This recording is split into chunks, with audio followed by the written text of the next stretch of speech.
कभी भारत की telecom industry में रिलायंस कम्युनिकेशंस यानी आरकॉम का दबदबा हुआ करता था। लेकिन कंपनी बहुत तेजी से आगे बढ़ी और उतनी ही तेजी से नीचे भी आ गई। अब इस कंपनी को लेकर एक नया अपडेट सामने आया है। देश के सबसे बड़े सरकारी बैंक एसबीआई ने आरकॉम के लोन अकाउंट को फ्रॉड घोषित कर दिया है। बैंक ने इसके साथ ही कंपनी और उसके पूर्व निर्देशक यानी अनिल अंबानी की रिपोर्ट आरबीआई को करने की योजना भी बना रही है। कहा जा रहा है कि यह मामला अगस्त 2016 से चल रहा है, क्योंकि कंपनी ने खुद एक फाइलिंग में यह जानकारी दी।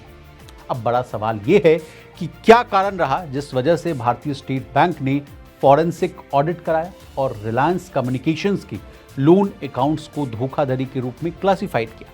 इसके अलावा आज के इस डिटेल रिपोर्ट में आरकॉम अर्श से फर्श पर कैसे आई, ये भी जानने की कोशिश करें और अंतिम में चर्चा करेंगे अनिल अंबानी की 5 गलतियों की। तो चलिए फटाफट करते हैं कहानी की शुरुआत। सबसे पहले एसबीआई वाले मामले से कहानी की शुरुआत करते हैं। रिलायंस कम्युनिकेशंस और उसकी सब्सिडरी कंपनियों ने बैंक से कुल 31,580 करोड़ का कर्ज लिया था। फिलहाल कंपनी लिक्विडेशन प्रक्रिया से गुजर रही है। आरबीआई के दिशा निर्देशों के अनुसार जिन प्रमोटर्स या डायरेक्टर्स पर फ्रॉड का आरोप होता है वे 5 साल तक किसी भी बैंक या सरकारी फाइनेंशियल संस्थान से लोन नहीं ले सकते जब तक कि वे पूरी रकम ना चुका दें। अब कहां हुआ पैसों का इस्तेमाल, ये वाला मामला आसान भाषा में समझिए। एसबीआई की रिपोर्ट बताती है कि लोन की रकम का बड़ा हिस्सा अलग अलग जगहों पर ट्रांसफर किया गया। 13,667 करोड़ यानी 44% पैसा पुराने कर्ज चुकाने में इस्तेमाल किया गया। 12,692 करोड़ यानी 41% ग्रुप की ही कंपनियों को पेमेंट किया गया। 6,265 करोड़ अन्य बैंकों के लोन चुकाने में इस्तेमाल हुआ, तो वहीं 5,501 करोड़ के पेमेंट पर भी सवाल उठाए।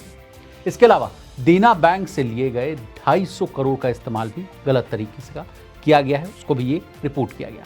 कहा जा रहा है कि रकम को इंटर कॉर्पोरेट डिपॉजिट यानी जिसको कि आप आईसीडी के नाम से जानते हैं, उसके रूप में दूसरी कंपनी को ट्रांसफर किया गया और बाद में कहा गया कि इसका इस्तेमाल विदेशी कर्ज चुकाने में हुआ है। बता दें, रिपोर्ट में यह भी कहा गया कि लोन की रकम को कंपनी के इरादों के अनुरूप इस्तेमाल नहीं किया गया। यानी जो कंपनी की जो पॉलिसी थी, कंपनी ने जो प्रोजेक्शन दिया था, बताया था कि यहाँ पैसों का इस्तेमाल होगा, उस हिसाब से इस्तेमाल जो है पैसों का नहीं किया गया। कई बार रकम को पहले एक ग्रुप कंपनी के अकाउंट में डालकर फिर आगे ट्रांसफर कर दिया गया, जिसकी कोई स्पष्ट वजह या जानकारी नहीं बताई गई। तो कुल मिलाकर देखें तो आरकॉम, आरआईटीएल और आरटीएल ने 41,863 करोड़ के इंटर कॉर्पोरेट ट्रांजैक्शंस किए, जिनमें से 28,421 करोड़ के ही इस्तेमाल की जानकारी सही तौर से उपलब्ध। अब ये तो हुई फंड के दुरुपयोग वाली बात। अब बात कर लेते हैं अनिल अंबानी की 5 गलतियां जो इनको ले डूबी। दिवंगत धीरूभाई अंबानी द्वारा रिलायंस ग्रुप जो स्थापना है वो 1958 में की गई थी और आज इसका डंका दुनिया भर में बज रहा है। साल 2002 में उनके निधन के बाद देश के इस बड़े कारोबारी घराने में बंटवारा हुआ और धीरूभाई के दोनों बेटों के बीच कंपनियों को बांटा गया। बड़े बेटे यानी मुकेश अंबानी को पुराने बिजनेस से संतोष करना पड़ा, जिसमें पेट्रोकेमिकल्स, टेक्सटाइल, रिफाइनरी, तेल, गैस कारोबार शामिल था। वहीं छोटे बेटे यानी अनिल अंबानी के खाते में नए जमाने के बिजनेस उन्हें टेलीकॉम, फाइनेंस और एनर्जी बिजनेस सौंपा गया। नए जमाने का बिजनेस मिलने के बाद भी वे कुछ खास कमाल कर नहीं पाए और आज दिवालियापन का सामना करने को मजबूर हैं। वहीं दूसरी ओर मुकेश अंबानी ने अपनी सूझबूझ से कारोबार को बुलंदियों पर पहुंचाया और आज एशिया के सबसे अमीर इंसानों में इनकी गिनती हुई। अनिल अंबानी के पास टेलीकॉम, पावर और एनर्जी बिजनेस था जो नए जमाने में सफलता की गारंटी माना जा रहा था। इन सेक्टर्स में वे देश का बड़ा खिलाड़ी बनना चाहते थे और उन्होंने कई महत्वाकांक्षी योजनाएं बनाई, लेकिन सटीक प्लानिंग न होने के कारण उन्हें फायदे की जगह भारी नुकसान झेलना पड़ा।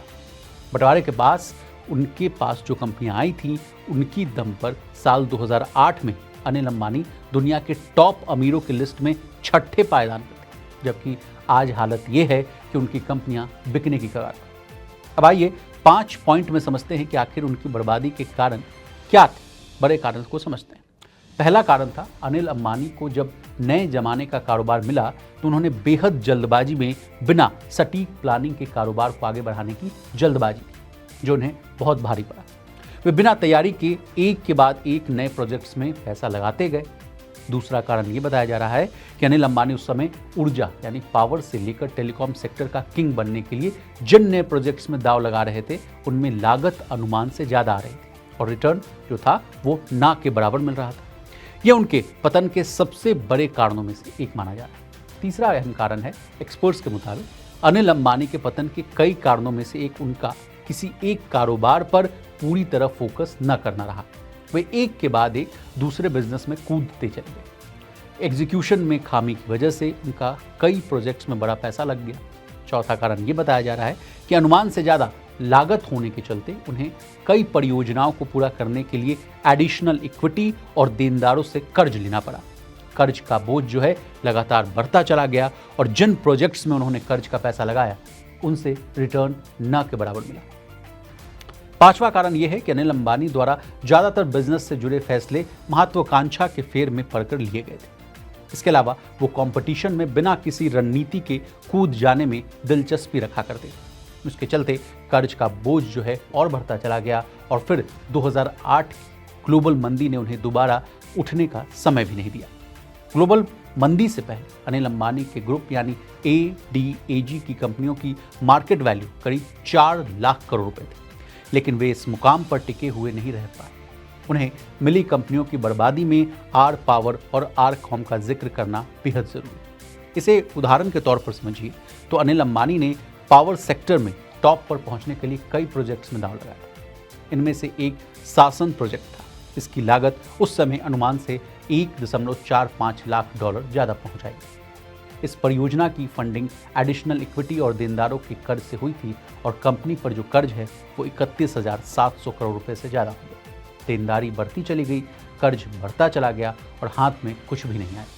इसके अलावा टेलीकॉम सेक्टर में उनकी गलती ने उन्हें बर्बाद करने में अहम रोल प्ले किया। आरकॉम के जरिए अनिल अंबानी अमीरों की तकनीक लेकर गरीबों को सौंपने के काम में जुटे थे। उस समय उन्होंने CDMA आधारित नेटवर्क अपनाया जो कि GSM नेटवर्क के मुकाबले महंगा सौदा था। तब के समय में आरकॉम का ARPU 80 रुपये था, जो इस समय इंडस्ट्री के औसत 120 रुपये से कम रहा। इस तरह हर यूनिट पर आरकॉम को नुकसान उठाना पड़ा और वे आरकॉम 25,000 करोड़ से ज़्यादा के कर्ज के तले दब गई। अब हमने आपको रिलायंस पावर, आरकॉम, अनिल अंबानी और इसके जुड़े तमाम पहलुओं को बहुत ही आसान भाषा में समझाने की कोशिश की। आपको हमारी ये डिटेल रिपोर्ट कैसी लगी कमेंट कर जरूर बताइएगा। हालांकि ये जो कहानी है ये अंतहीन, अगर जितना भी इस पर रिसर्च किया जाए वो लंबी चलती जाएगी, लेकिन मैंने संक्षेप में 5 पॉइंट्स में जो मुझे लगा दिक्कत वो मैंने आपको बताने की कोशिश की। हालांकि इसके साथ ही SBI की जो नई रिपोर्ट है, जो नया दावा है, जो फ्रॉड घोषित किया है, इसको भी बहुत ही आसान भाषा में समझाने की कोशिश की। आपको हमारी ये डिटेल रिपोर्ट कैसे लगी कमेंट कर जरूर बताइए। और इसी तरह देश, दुनिया और बिजनेस जगत से जुड़ी तमाम ताज़ा तरीन खबरों के लिए बने रहिए हमारे साथ और देखते रहिए मनी 9। मनी 9 लाया है मेंबरशिप प्रोग्राम मनी 9 प्राइम। अब आपके दिमाग में कई सारे सवाल होंगे, मसलन आखिर क्या है ये मनी 9 प्राइम, आपके लिए यानी दर्शकों के लिए इसके क्या फायदे हैं, और एक बड़ा सवाल ये कि मनी 9 प्राइम से आखिर जुड़ना कैसे है। तो इसकी पूरी जानकारी हम आपको देने जा रहे हैं।